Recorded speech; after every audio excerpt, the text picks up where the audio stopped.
오늘 여러분과 함께 은혜의 말씀을 나누고자 합니다. 본문은 민수기 33장 1절에서 5절이며 제목은 삶의 발자취라는 말씀으로 함께 은혜 나누겠습니다. 벌써 금년도 저물어가는 12월을 맞이하게 됩니다. 아무리 우리가 세월을 붙잡아 두려 해도 세월은 그저 유소와 같이 흘러갑니다. 어떻게 보면 젊은 사람들은 세월이 빨리 가지 않는다고 느낄 수가 있습니다. 그러나 노년에 접어든 분들은 성경에 기록된 대로 천년이 하루 같은 그러한 세월이 너무 빠르다 하는 느낌을 가지고 살아갑니다. 엊그제가 1월달 같은데 벌써 12월을 맞이하게 되었다고 하는 거 보면 참 세월은 빨리 흘러간다고 생각합니다. 자, 이 시점에서 우리들의 지난 삶의 모습들을, 삶의 발자취를 다시 한번 해고하고 이제 우리가 어떻게 우리의 남은 인생을 살아갈까, 그 문제를 함께 나누고자 합니다. 자, 우리는 금년의 삶을 어떤 삶의 발자취로 살아왔다고 생각하십니까? 자신의 사명을 깨닫고 사명을 실천하였다고 생각합니까? 하나님의 뜻을 행하는 하나님 방식대로 사는 사람이었다고 생각합니까? 자기를 부인하고 자기 십자가를 지고 예수를 따르는 제자의 삶을 살았다고 느끼십니까? 더 나아가서 온유 겸손하게 섬기는 종의 모습으로 이 세상을 살았다고 생각하십니까? 그렇지 않으면 자신의 고집과 자랑과 교만으로 어떻게 보면 남에게도 그런 감동을 주지 못하는 그런 삶을 살았는지도 모릅니다. 하여튼 금년이 다 가기 전에 우리들의 삶의 발자취를 다시 한번 각자가 해고하고 더 보다 나은 가치 있고 복되고 신앙적인 하나님 앞에 인정받는 귀한 삶의 역사가 있기를 바랍니다. 무릎을 꿇는 나무라고 하는 이야기가 있는데 이것은 미국 로키 산맥에서 자라는 나무입니다.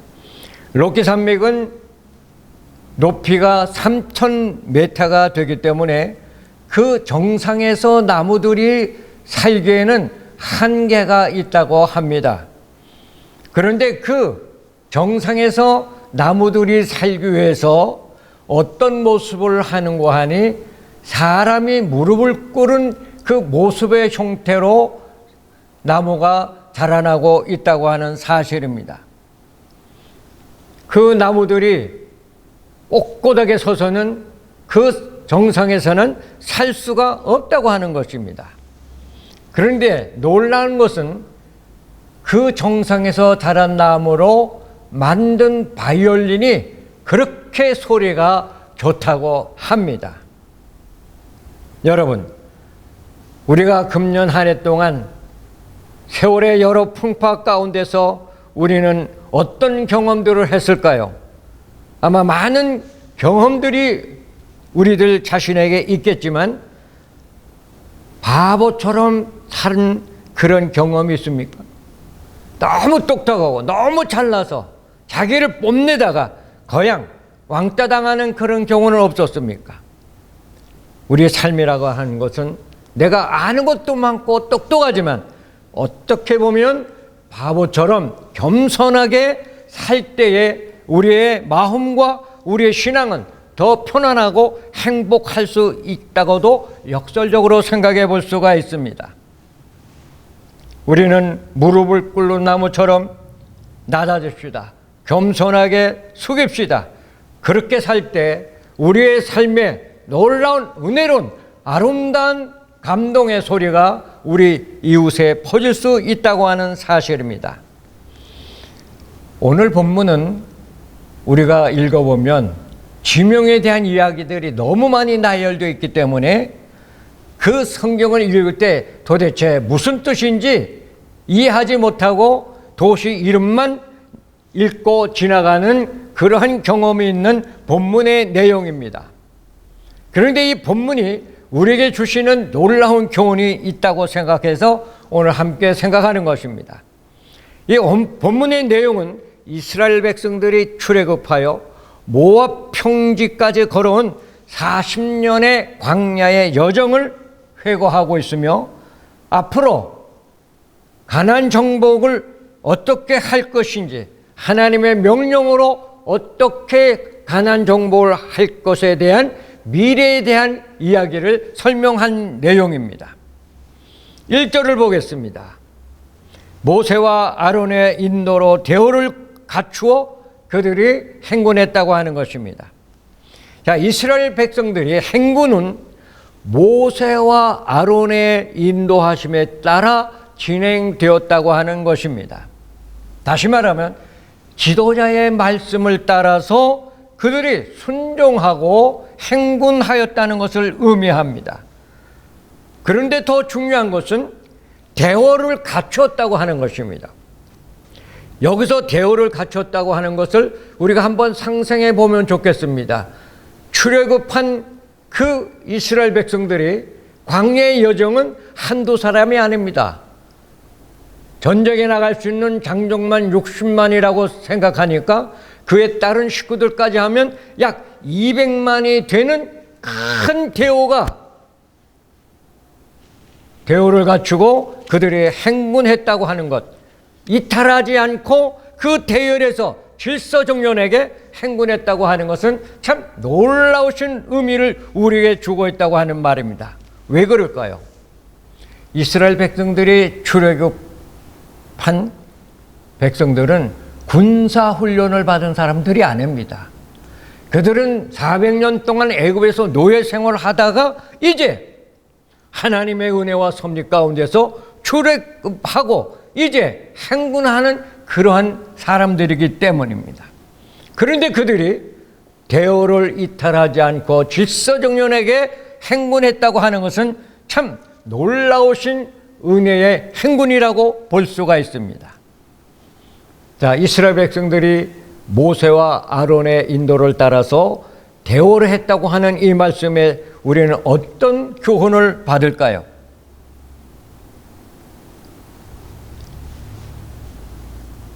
우리도 이 세상을 살아가는 동안 내 생각과 다른 사람의 생각이, 내 마음과 다른 사람의 마음이 똑같을 수가 없습니다.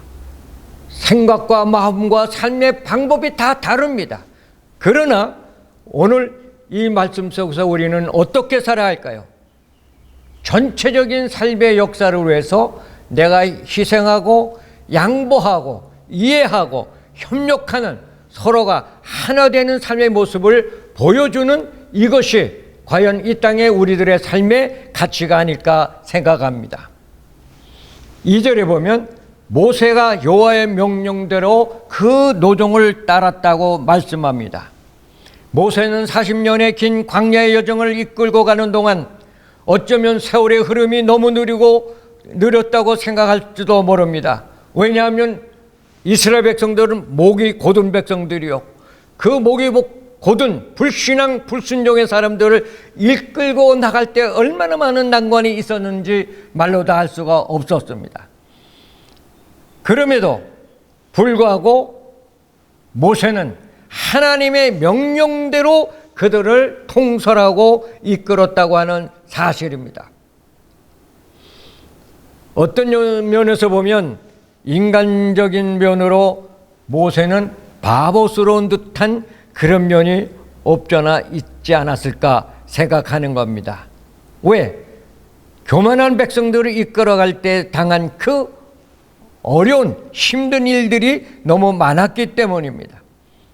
그러나 여기서 모세가 여호와의 명령대로 했다는 말씀은 다른 것이 아니라 하나님만 바라보고 하나님만 의지하고 하나님 말씀대로 하나님의 명령대로 행하였음을 보여주시는 은혜로운 구절이기도 합니다. 자, 우리가 광야 40년 이스라엘 백성들의 광야 여정을 자기 주관으로, 자기 생각으로 자기 계획으로 시작했다고 하면 아마 이스라엘 백성들은 가나안 정복에 실패했으리라고 생각이 되어지는 겁니다.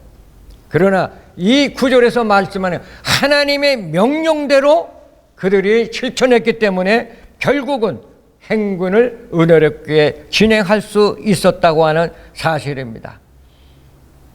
자, 여기서 우리는 우리들의 삶의 여정을 어떻게 진행해 왔는지 우리 각자가 한번 더듬어 보면 좋겠습니다. 내 삶을 내 마음대로 살아왔습니까? 때로는 우리는 하나님 앞에 불평하고 원망하며 불신앙적인 삶으로 살지는 않았습니까? 하나님 명령대로 산 가장 순수하고 가장 의롭고 가장 거룩한 삶이 있다고 생각하십니까? 이제 우리는 다시 한번 깊이 회고하고 내 주관, 내 과시, 내 판단으로 우선시했던 이러한 인생의 삶을 다시 한번 우리는 등뒤에 두고 회개하고 다시 묵상하고 기도함으로 하나님께서 나를 향한 하나님의 말씀에 귀를 기울이고 이제 하나님 앞에 하나님 뜻대로 살겠다고 하는 하나님의 명령에 순종하겠다고 하는 그런 삶으로 다시 한번 회복되는 놀라운 역사가 있기를 바랍니다. 어떻게 보면 우리 기독교의 신앙은 쉽게 사는 것이 아님을 깨달아야 되겠습니다. 요즘의 모든 사람들은 쉽게 신앙생활 하려고 합니다. 편안하게 신앙생활 하려고 그럽니다. 물론 그게 나쁘다고 볼 수는 없겠습니다. 그러나 우리 예수님께서 뭐라고 설명하십니까? 자기를 부인하고 자기 십자가를 지고 나를 따르라. 이 말씀을 한마디만 우리가 생각해도 기독교 신앙은 쉽게 걸어가는 인생의 발자취가 아니라 나를 낮추고 희생과 고난과 자기의 포기를 감수하고 순교적 신앙으로 가는 어려움의 신앙이라고 생각할 수가 있습니다. 솔직하게 하나님 말씀에 순종한다는 거 여러분 얼마나 어려운지 모릅니다. 그러므로 우리가 하나님 말씀에 순종한다고 하는 이것을 실천하기 위해서는 어떻게 살아야 하겠습니까? 나라고 하는 존재에 대해서 다시 한번 깊이 생각하고 내가 깨어지고 또 정신을 차리고 더 하나님 앞에 나라고 하는 자신을 낮추어서 살아갈 때 진정한 하나님의 사람으로 승리하는 역사가 있으리라고 생각합니다. 우리는 입술에만 순종의 삶을 강조하지 말고 이제는 실천적으로 나를 하나님 앞에 낮추고 엎드려서 더욱더 신앙적 열매의 삶을 감당하는 우리가 되기를 바랍니다. 3절 하반절에 보면 이런 말이 있습니다. 이스라엘 자손의 애굽의 모든 사람의 목전에서 큰 권능으로 나왔다 이렇게 기록하고 있습니다.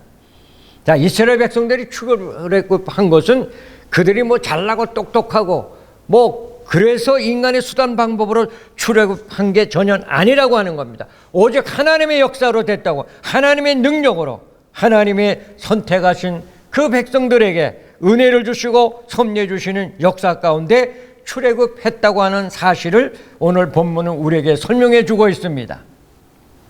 그런데 모세가 여기에서 이 말씀을 기록한 원인 중에 하나는 뭔가 하니 광야에서 출생한 이 세대들은 출애굽의 역사를 모르고 있는 것입니다. 그래서 애굽으로 다시 가나안을 향하는 그들에게 출애굽의 역사가 어떻게 이룩되느냐 이거는 단지 하나님의 큰 권능으로 되었다고 하는 것을 그들에게 교육하는 의미에서 오늘 3절 하반절의 이야기를 말씀하고 있었다고 하는 사실입니다. 그렇다고 하면 가나안 정복도 하나님의 권능에 의해서 이룩될 것을 말하고 있다고 우리는 생각할 수가 있습니다. 자, 이제 말씀을 마무리 짓겠습니다. 여러분, 금년 한 해의 광야와 같은 여정의 삶을 어떻게 우리는 마무리해야 되겠습니까? 물론 광야와 같은 세상에서 살기 때문에 우리 각자에게 좋은 날도 있었고 행복한 날도 있었고 기쁨도 평안도 있었지만 때로는 고통스럽고 힘든 나날들이 더 많았다고 생각하는 것입니다. 지난날의 삶의 여정을 우리가 신앙적으로 다시 해고해 보면 정말 나라고 하는 존재 때문에 이웃과 사회에 덕이 되지 못하는 그런 삶이 혹시 없거나 있었다고 우리가 고백하면서 이제 우리는 하나님 앞에 어떤 삶으로 이 한 해를 마무리 져야 하는지 다시 한번 깊이 생각하는 것이 각 개인에게 하나님께 영광이요 내게 은혜가 되리라고 생각하는 것입니다. 이제 우리는 이렇게 삽시다. 자신만을 위해서 살았던 그 인간적인 지향적 삶을 이제 조금 뒤로 밀어버리고 주님을 위한 삶으로 다시금 새롭게 지향할 수 있는 하나님의 거룩한 의로운 새로운 피조물이 됐으면 생각하는 것입니다. 바울은 로마서 14장 8절에 우리가 살아도 주를 위하여 살고 죽어도 주를 위하여 죽나니 그러므로 사나 죽으나 우리는 주의 것이로다. 빌립보서 1장 20절에 나의 간절한 기도와 소망을 따라 아무 일이든지 부끄러워하지 아니하고 지금도 전과 같이 온전히 담대하여 살든지 죽든지 내 몸에서 그리스도가 존귀케 되기를 원합니다. 고린도전서 6장 19절 20절에 너희 몸은 너희가 하나님께로부터 받은 바 너희 가운데 계신 성령의 전인 줄 알지 못하느냐. 너희는 너희 자신의 것이 아니라 값으로 산 것이 되었으니 그런즉 너희 몸으로 하나님께 영광을 돌리라. 우리는 누구를 위해 살아야 할까요? 나를 위해 산다 그렇게 생각하지 말고 하나님이 피로 값주고 사신 나라고 말씀했는데 그것이 내 것이 아니라 하나님의 것이라. 그러므로 우리는 일평생 하나님을 위해서 살고 남은 한 달도 하나님을 위해 살고 새해도 하나님을 위해서 내 모든 삶을 맡긴다고 하는 그런 거룩한 계획의 발자취가 임하기를 간절히 믿습니다.